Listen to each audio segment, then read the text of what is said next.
The Horror at Martin's Beach, Howard Phillips. Lovecraft. I have never heard an even approximately adequate explanation of the horror at Martin's Beach. Despite the large number of witnesses, no two accounts agree, and the testimony taken by local authorities contains the most amazing discrepancies. Perhaps this haziness is natural in view of the unheard-of character of the horror itself, the almost paralytic terror of all who saw it, and the efforts made by the fashionable Wavecrest Inn to hush it up after the publicity created by Professor Rahn's article "Are Hypnotic Powers Confined to Recognized Humanity?" Against all these obstacles I am striving to present a coherent version, for I beheld the hideous occurrence, and believe it should be known in view of the appalling possibilities it suggests. Martin's Beach is once more popular as a watering place, but I shudder when I think of it.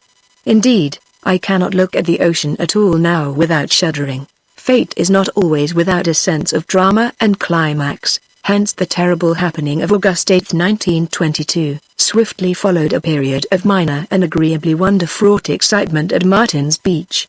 On May 17 the crew of the fishing smack Alma of Gloucester, under Captain James Purn, killed, after a battle of nearly 40 hours, a marine monster whose size and aspect produced the greatest possible stir in scientific circles and caused certain Boston naturalists to take every precaution for its taxidermic preservation.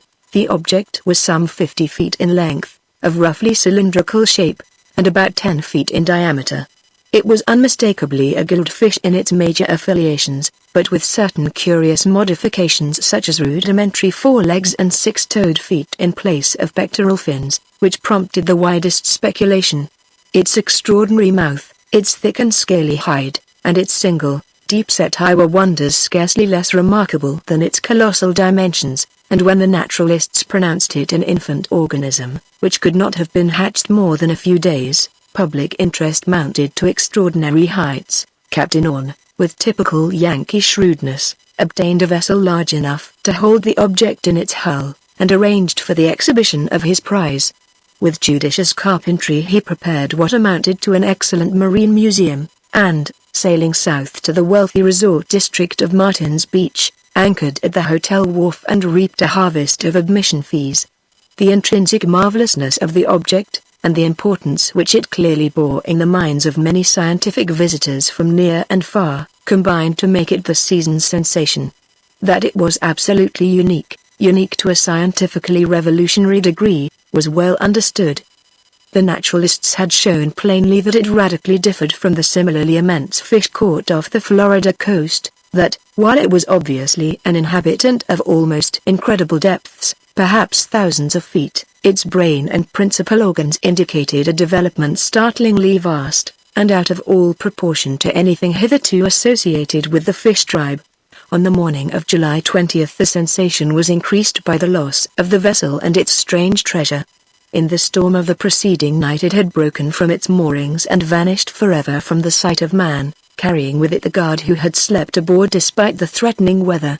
Captain Orne, backed by extensive scientific interests and aided by large numbers of fishing boats from Gloucester, made a thorough and exhaustive searching cruise, but with no result other than the prompting of interest and conversation.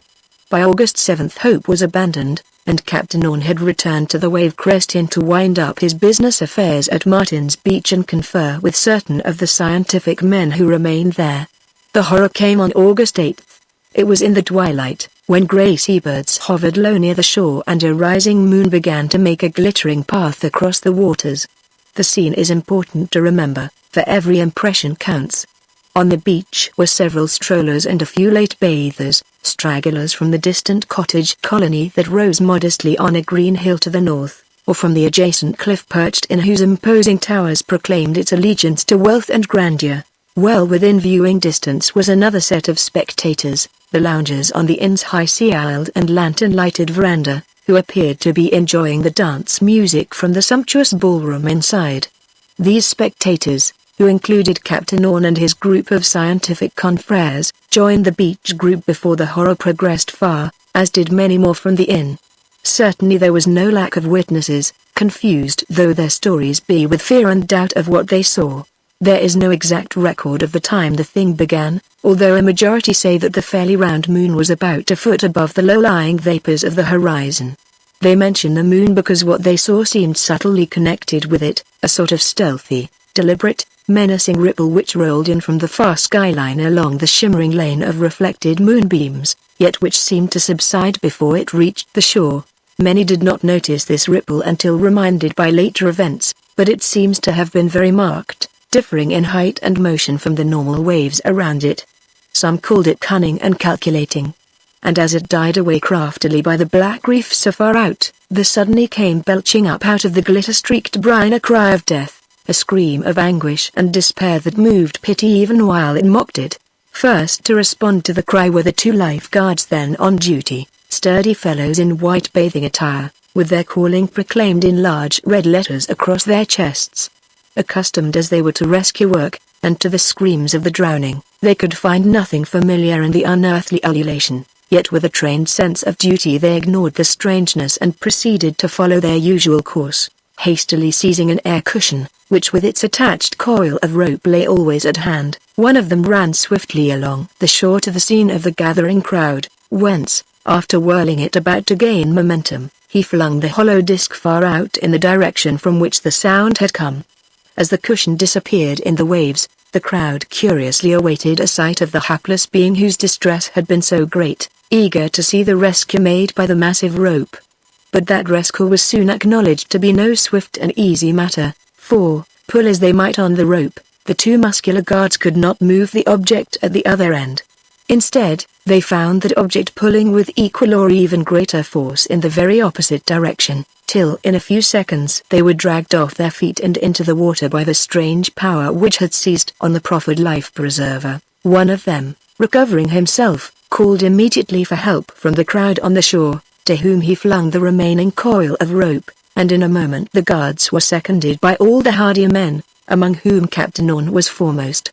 More than a dozen strong hands were now tugging desperately at the stout line, yet wholly without avail. Hard as they tugged, the strange force at the other end tugged harder, and since neither side relaxed for an instant, the rope became rigid as steel with the enormous strain. The struggling participants, as well as the spectators, were by this time consumed with curiosity as to the nature of the force in the sea. The idea of a drowning man had long been dismissed, and hints of whales, submarines, monsters, and demons now passed freely around. Where humanity had first led the rescuers, wonder kept them at their task, and they hauled with a grim determination to uncover the mystery. It being decided at last that a whale must have swallowed the air cushion, Captain Orne, as a natural leader, shouted to those on shore that a boat must be obtained in order to approach, harpoon, and land the unseen Leviathan. Several men at once prepared to scatter in quest of a suitable craft, while others came to supplant the captain at the straining rope, since his place was logically with whatever boat party might be formed. His own idea of the situation was very broad, and by no means limited to whales, since he had to do with a monster so much stranger. He wondered what might be the acts and manifestations of an adult of the species of which the 50-foot creature had been the merest infant. And now there developed with appalling suddenness the crucial fact which changed the entire scene from one of wonder to one of horror, and dazed with fright the assembled band of toilers and onlookers. Captain Orne, turning to leave his post at the rope, found his hands held in their place with unaccountable strength, and in a moment he realized that he was unable to let go of the rope. His plight was instantly divined, and as each companion tested his own situation the same condition was encountered.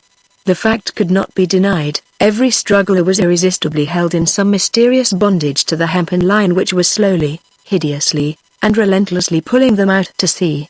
Speechless horror ensued, a horror in which the spectators were petrified to utter inaction and mental chaos. Their complete demoralization is reflected in the conflicting accounts they give, and the sheepish excuses they offer for their seemingly callous inertia. I was one of them, and no, even the strugglers, after a few frantic screams and futile groans, succumbed to the paralyzing influence and kept silent and fatalistic in the face of unknown powers. That they stood in the pallid moonlight, blindly pulling against a spectral doom and swaying monotonously backward and forward as the water rose first to their knees, then to their hips. The moon went partly under a cloud, and in the half-light the line of swaying men resembled some sinister and gigantic centipede, writhing in the clutch of a terrible creeping death. Harder and harder grew the rope, as the tug in both directions increased, and the strands swelled with the undisturbed soaking of the rising waves. Slowly the tide advanced, till the sands so lately peopled by laughing children and whispering lovers were now swallowed by the inexorable flow. The herd of panic-stricken watchers surged blindly backward as the water crept above their feet, while the frightful line of strugglers swayed hideously on, half submerged, and now at a substantial distance from their audience. Silence was complete. The crowd, having gained a huddling place beyond reach of the tide, stared in mute fascination, without offering a word of advice or encouragement, or attempting any kind of assistance. There was in the air a nightmare fear of impending evils such as the world had never before known. Minutes seemed lengthened into hours, and still that human snake of swaying torsos was seen above the fast-rising tide. Rhythmically it undulated, slowly, horribly, with the seal of doom upon it. Thicker clouds now passed over the ascending moon, and the glittering path on the waters faded nearly out. Very dimly writhed the serpentine line of nodding heads, with now and then the livid face of a backward-glancing victim gleaming pale in the darkness. Faster and faster gathered the clouds, till at length their angry rifts shot down sharp tongues of febrile flame. Thunders rolled, softly at first, yet soon increasing to a deafening, maddening intensity. Then came a culminating crash, a shock whose reverberations seemed to shake land and sea alike, and on its heels a cloudburst whose drenching violence overpowered the darkened world as if the heavens themselves had opened to pour forth a vindictive torrent. The spectators, instinctively acting despite the absence of conscious and coherent thought, now retreated up the cliff steps to the hotel veranda. Rumors had reached the guests inside, so that the refugees found a state of terror nearly equal to their own. I think a few frightened words were uttered, but cannot be sure. Some, who were staying at the inn, retired in terror to their rooms, while others remained to watch the fast-sinking victims as the line of bobbing heads showed above the mounting waves in the fitful lightning flashes.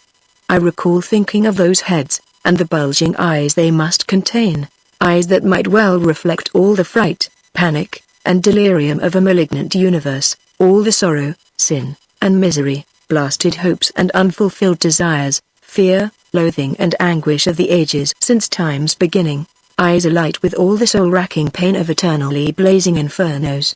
And as I gazed out beyond the heads, my fancy conjured up still another eye, a single eye, equally alight, yet with a purpose so revolting to my brain that the vision soon passed.